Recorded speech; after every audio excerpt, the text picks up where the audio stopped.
ഏവർക്കും വംശിയിലേക്ക് ഒരിക്കൽ കൂടി സ്വാഗതം. ഇന്ന് നമ്മൾ മനസ്സിലാക്കാൻ പോകുന്നത് ലക്ഷാർച്ചനയെക്കുറിച്ചാണ്. ക്ഷേത്രത്തിൽ നടത്തപ്പെടുന്ന ലക്ഷാർച്ചനയിൽ ഒരു ഭക്തന് എന്തിനു പങ്കുകൊള്ളണം? ലക്ഷം നാമങ്ങൾ, 1000 അനുഗ്രഹങ്ങൾ. ലക്ഷാർച്ചനയുടെ വിശേഷങ്ങളിലേക്ക് ഏവർക്കും സ്വാഗതം. പോവുകയാണ് 6, 7, 8, 9 ദിവസങ്ങളിലായിട്ടാണ് ഉത്സവം കൊടിയേറാൻ പോകുന്നത്. 7-ാം തീയതി ലക്ഷാർച്ചനയാണ്. ലക്ഷാർച്ചന എന്ന് പറയുമ്പോൾ ലക്ഷം നാമം ഉരുവിട്ടുകൊണ്ട് ഭഗവാന് ഇടമുറിയാതെ ലക്ഷാർച്ചന ചെയ്യുകയാണ്.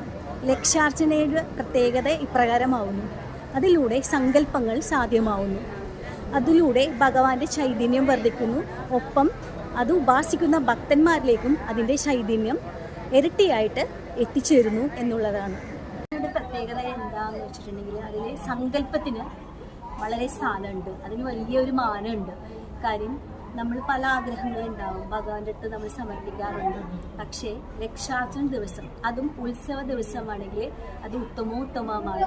മാത്രമല്ല ഭഗവാനോട് നേരിട്ട് ഭക്തജനങ്ങളുടെ ആഗ്രഹങ്ങൾ സംവദിക്കാനുള്ള ഡയറക്റ്റ് പ്ലാറ്റ്ഫോമാണെന്ന് വേണമെങ്കിൽ പറയാം. കാര്യം അന്നേ ദിവസം നമ്മുടെ ചെറിയ ചെറിയ ആഗ്രഹങ്ങൾ നടന്നതായിട്ട് സങ്കല്പിക്കുക, അതിനുശേഷം ഭഗവാന്റെ തൃപ്പാദങ്ങളിൽ കൂടാതെ ഐശ്വര്യവും സമൃദ്ധിയുമാണ് നമ്മൾ കാംക്ഷിക്കുന്നതെങ്കിൽ ലക്ഷ്മി സമേതനായ വിഷ്ണു ഭഗവാനെയോ രാധാ സമേതനായ ശ്രീകൃഷ്ണ ഭഗവാനെയുമായിട്ടാണ് നമ്മൾ സങ്കല്പിക്കേണ്ടത്. ദോഷ നിവാരണത്തിന് ഉത്തമമാകുന്നു. ദൃഷ്ടിദോഷം, ഗൃഹദോഷം, മനസ്സിൻ്റെ ഏകാഗ്രത നമ്മളെ തന്നെ ശക്തമാക്കാനും സഹായിക്കുന്നു. 1,000 പ്രാവശ്യം ദൈവനാമം ജപിക്കുന്നത് മനസ്സിന് നെഗറ്റീവ് ചിന്തകളെ നീക്കി ദൈവിക ഊർജം നിറയ്ക്കുന്നു എന്നതാണ് ലക്ഷാർച്ചനയുടെ ഉള്ളടക്കം. സാധാരണ പ്രാർത്ഥനയേക്കാൾ ഫലപ്രാപ്തി ലഭിക്കുന്നു എന്നുള്ളതാണ്. കാരണം ഇതൊരു സങ്കല്പ പൂജയാണ്. ആയതിനാൽ സങ്കല്പത്തിന് വളരെ സ്ഥാനമുണ്ട്. ആഗ്രഹങ്ങൾ നിറവേറ്റാൻ സാധിക്കുന്നതുമാണ്. ഏതൊരു മനുഷ്യർക്കും ഏറെ സങ്കല്പങ്ങൾ ഉണ്ടാവാറുണ്ട്, പക്ഷേ അതെല്ലാം സാധിക്കണമെന്നില്ല. പക്ഷേ ലക്ഷാർച്ചന ദിവസത്തിൽ നമുക്ക് ഭക്തി പുരസരമുള്ള പ്രാർത്ഥനയിലൂടെ ഉത്തിഷ്ട ഫലപ്രാപ്തി കൈവരുന്നതാണ്. ഉള്ള മന്ത്രങ്ങൾ ഇഷ്ടം ചൊല്ലാവുന്നതാണ്. ഓം നമോ ഭഗവതേ വാസുദേവായ ഹരേ കൃഷ്ണ മന്ത്രങ്ങൾ ചൊല്ലാവുന്നതാണ്. ഭക്തർക്കുള്ള പ്രധാന പ്രയോജനങ്ങൾ ഇപ്രകാരമാകുന്നു: മനഃശാന്തിയും ആത്മശുദ്ധിയും ലഭിക്കുന്നു, മനസ്സിനെ ശുദ്ധീകരിക്കുകയും ആന്തരികമായ സമാധാനം നൽകുകയും ചെയ്യുന്നു. ശക്തമായ പ്രാർത്ഥനാ ഫലമാണ്. ദോഷനിവാരണത്തിന് സഹായിക്കുന്നു, അതായത് ദൃഷ്ടിദോഷം, ഗ്രഹദോഷങ്ങൾ, മാനസികാസ്വസ്ഥതകൾ എന്നിവ മാറിക്കിട്ടുന്നു. ഐശ്വര്യവും സമൃദ്ധിയും ലഭിക്കുന്നു, ആത്മീയ വളർച്ച ഉണ്ടാകുന്നു, കുടുംബക്ഷേമത്തിന് ഉതകുന്നതാണ്.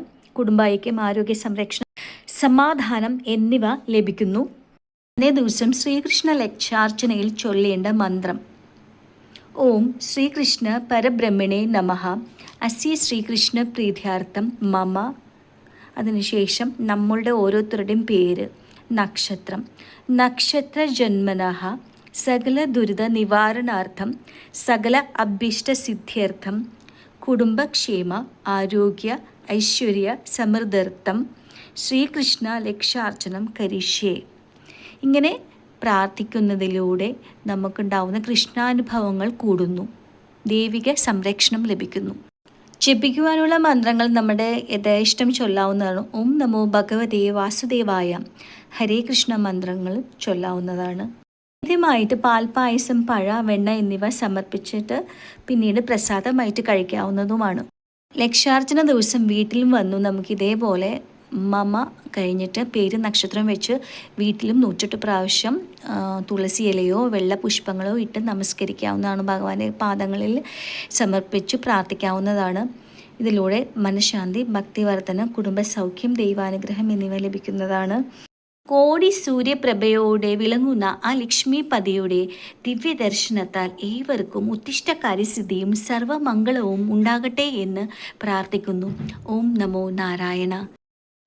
എൻ്റെ വീഡിയോ ഇഷ്ടമായെങ്കിൽ ലൈക്ക് ചെയ്യാനും ഷെയർ ചെയ്ത് മറ്റുള്ളവർക്ക് കൂടി ഈ വിവരങ്ങൾ നൽകുക. കൂടാതെ ഭഗവാനോടുള്ള സഖ്യം കാണിച്ച് എല്ലാവരും ഓം രാധാകൃഷ്ണായ നമഃ എന്ന് കമൻറ്റിൽ ടൈപ്പ് ചെയ്യുക. എന്നെ ശ്രവിച്ചുകൊണ്ടിരിക്കുന്ന എല്ലാ സുഹൃത്തുക്കളുടെയും മനസ്സിൽ കൃഷ്ണാവബോധം ഉണ്ടാകട്ടെ എന്നും മനസ്സിന് ശാന്തിയും സമാധാനവും നിറയട്ടെ എന്ന് പ്രാർത്ഥിച്ചുകൊണ്ട് ഈ വീഡിയോ നിർത്തുന്നു. നന്ദി, നമസ്കാരം.